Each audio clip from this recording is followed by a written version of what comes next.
Assalamualaikum warahmatullahi wabarakatuh. Untuk matematik tingkatan 5 bab 5. Bab 5 kita sambung yang lepas kita dah belajar kekongruenan yang ada sifat-sifat sisi, sudut sisi dan sebagainya. Okay, seterusnya kita akan sambung pada pembesaran. Pembesaran keserupaan objek geometri. Kita akan bahagikan kepada beberapa bahagian. So bahagian yang pertama ni kita akan tengok keserupaan objek geometri. Yang macam mana tu? Okay, apakah maksud keserupaan objek geometri? Okay, gambar di bawah menunjukkan model rumah yang serupa dengan rumah sebenar. Kau boleh rujuk pada muka surat 133. Hal ini bermaksud model rumah tersebut mempunyai bentuk yang sama dengan rumah sebenar walaupun saiz berbeza. Apakah sifat yang terdapat pada keserupaan dua objek geometri?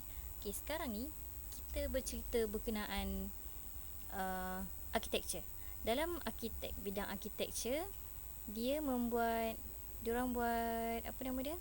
Nak buat rumah, nak buat satu bangunan, diorang perlu buat satu model dulu. Model tu mesti sebiji, sama. Cumanya menggunakan skala yang berbeza. Skala tu yang menunjukkan dia besar. Macam kita nak buat yang betul, satu bangunan yang kukuh, kita perlu test dulu, iaitu dengan buat model. Jadi walaupun saiz berbeza, tapi dia ada keserupaan. Keserupaan dua objek geometri tu macam mana? Okey, kita tengok pada muka surat 134. Okey, pada muka surat 134 tu dia ada mobilisasi minda 3 menggunakan pembaris dan protractor. Awak boleh keluarkan pembaris dan protractor awak dan tentu sahkan dia apakah dia merupakan keserupaan objek geometri. Okey, pertama sekali, ukur sudut pada setiap bucu dan panjang setiap sisi bagi kedua-dua segitiga dalam rajah berikut. Okey, dalam rajah ni maksudnya yang serupa. Okey, pertama sekali contoh sudut pada C yang serupa ada pada R. So kita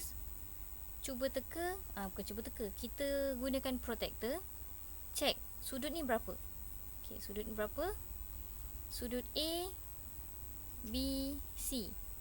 A dia sama dengan P, B sama dengan Q, C sama dengan R. Dan panjang pula, panjang dia tak sama. Kita tengok sini pun kita tahu dia tak sama. Contoh kalau kita guna kotak, kira kotak 1, 2, 3. A ke C, kita tengok bawah sekali. AC ni 3 kotak. Contoh kita gunakan kotak, 3 kotak. B ke R 1, 2, 3, 4, 5, 6. Dia gunakan 6 kotak. Jadi untuk tahu nisbah sisi sepadan tu, kita bahagikan RP, yang image dengan objek. Ni image, ni objek. ABC adalah objek, image adalah PRQ. RP adalah 6, CA adalah 3. Jadi 6 bahagi 3 sama dengan 2. Jadi nisbah dia adalah 2. Hasil daripada mobilisasi minda 3 didapati bahawa dua objek geometri adalah serupa apabila semua sudut sepadan adalah sama. Sudut yang sepadan dia sama. Sudut C mesti sama dengan R, sudut A mesti sama dengan P, sudut B mesti sama dengan Q. Kemudian semua nisbah sisi sepadan adalah sama.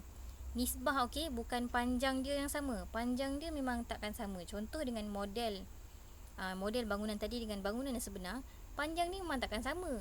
Kalau sama, macam mana? Jadi tak jadilah. Dia bukan jadi model, dia jadi bangunan lah. Macam tu.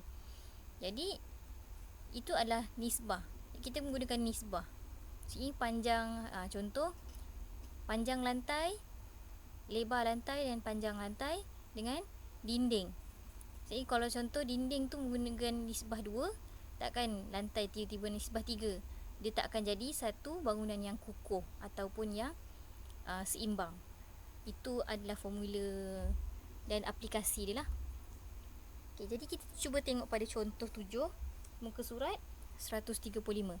Tentukan sama ada setiap pasangan objek geometri yang berikut adalah serupa. Ingat, nak tentukan pasangan objek geometri serupa adalah sudut sama tetapi panjang berbeza. Okey, kita tengok A. ABC.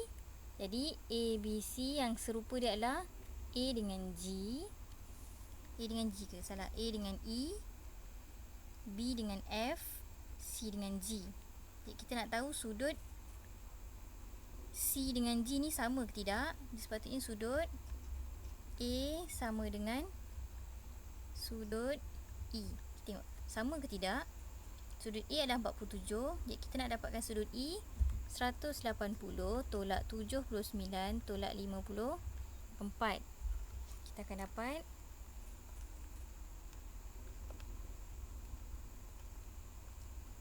47. Okey, betul 47. Sini 47. Dan kita tengok sudut pada A, sudut pada C ni pula 180 tolak 79 tolak 47 dapat 54. Okey. A sama dengan E, B sama dengan F, C sama dengan G.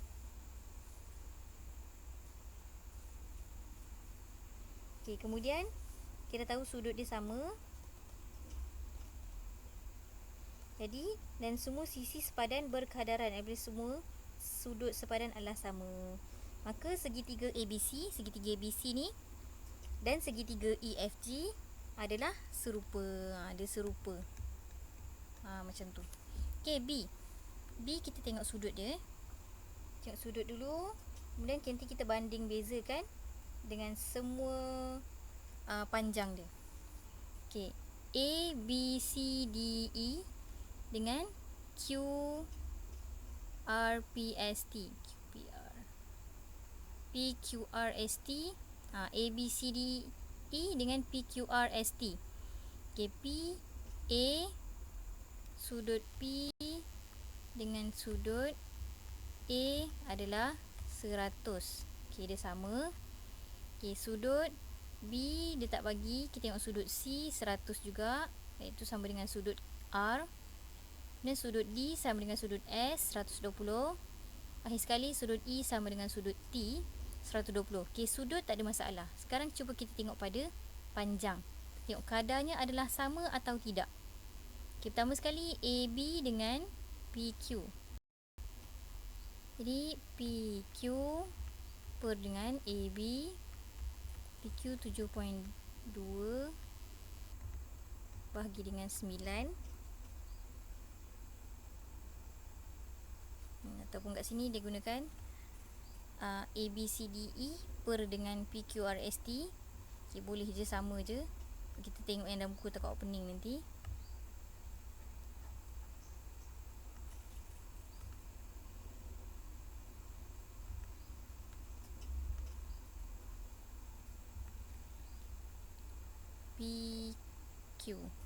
PQ sama dengan AB. AB per dengan PQ. AB adalah 9, PQ adalah 7.2. 9 bahagi 7.2 sama dengan 5/4.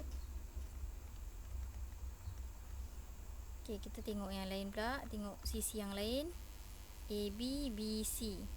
BC per dengan QR 9/7.2 sama juga 5/4.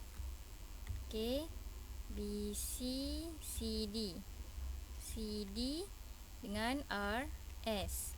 CD 8/6.4. 8 bahagi 6.4 pun sama 5/4. CD, DE per dengan ST. DE adalah 10, ST 8. 10 bahagi 8, 5/4. Akhir sekali EA per dengan TP. 8/6.4 sama juga tadi sini. Mana? 8 bagi 6.4 sama juga 5/4. So cukup kat sini ya, sama semuanya. Maka dia pun juga adalah serupa. Okey, akhir sekali C. Okey, C kita tengok sekali pandang, serupa ni. Sudut dia sama. Berjaga-jaga. Jangan tertipu. Okey, memang sudut dia sama, tapi cuba kita tengok panjang dia. Sini 6, sini 12, sini 10. Ini dia menggunakan apa nama dia? Segi 4 sama. PQRS pula adalah segi 4 tepat. Okey, kita tengok dia punya panjang. Okey, kita cuba kira lah. Kita cuba kira.